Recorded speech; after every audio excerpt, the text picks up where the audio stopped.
3 ಸರ್ತಿ ಭವಿಷ್ಯವನ್ನು ನುಡಿದಿದ್ರಂತೆ. ನನ್ನಂತೆ ಮುಂದೆ ಒಬ್ಬರು ಬರ್ತಾರೆ, ಸಪ್ತಮೋ ಮತ್ಸಮೋ ಯೋಗಿ ವರದೇಂದ್ರೋ ಭವಿಷ್ಯತಿ ಅಂತ.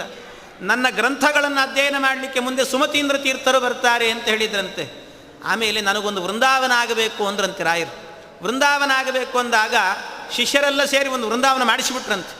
ಆಗ ರಾಯರು ಕೇಳಿದರು, ನಾನು ವೃಂದಾವನ ಮಾಡಬೇಕು ಅಂತ ಹೇಳಿದ್ದೆ, ಇದೇ ಕಲ್ಲಲ್ಲಿ ಮಾಡಬೇಕಂತ ಹೇಳಿದ್ನ ಅಂದ್ರಂತೆ. ಅದಕ್ಕೆ ಮತ್ತೆ ಏನು ಮಾಡಬೇಕು ಸ್ವಾಮಿ? ಇಲ್ಲ, ಇನ್ನೊಂದು ರಾಮದೇವರು ಕೂತ ಕಲ್ಲಿದೆ, ಅದೇ ಕಲ್ಲಿಂದ ಆಗಬೇಕು ಅಂತ ಮಂತ್ರಾಲಯದ ಹತ್ತಿರ ಇರುವಂಥ ಮಾಧವಾರಂ ಕ್ಷೇತ್ರದಲ್ಲಿ ಇದ್ದ ಕಲ್ಲನ್ನು ತರಿಸಿ ಅದರಿಂದ ವೃಂದಾವನ ಮಾಡಿಸಿದರು.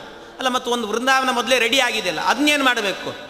ನನ್ನಿಂದ ಮುಂದೆ ವಾದೀಂದ್ರ ತೀರ್ಥರು ಅಂತ ಬರ್ತಾರೆ, ಆ ವಾದೀಂದ್ರ ತೀರ್ಥರಿಗೆ ಈ ವೃಂದಾವನವನ್ನು ಮಾಡಿ, ಅಷ್ಟೇ ಅಲ್ಲ ಆ ವೃಂದಾವನ ಎನ್ನುವುದು ನನ್ನ ಪಕ್ಕದಲ್ಲೇ ಇರಬೇಕು ಅಂದ್ರಂತೆ ರಾಯರು. ನನ್ನ ಪಕ್ಕದಲ್ಲೇ ಯಾಕಿರಬೇಕು ಅಂದರೆ ಬಹಳ ಜನರಿಗೆ ಗೊತ್ತಿಲ್ಲ.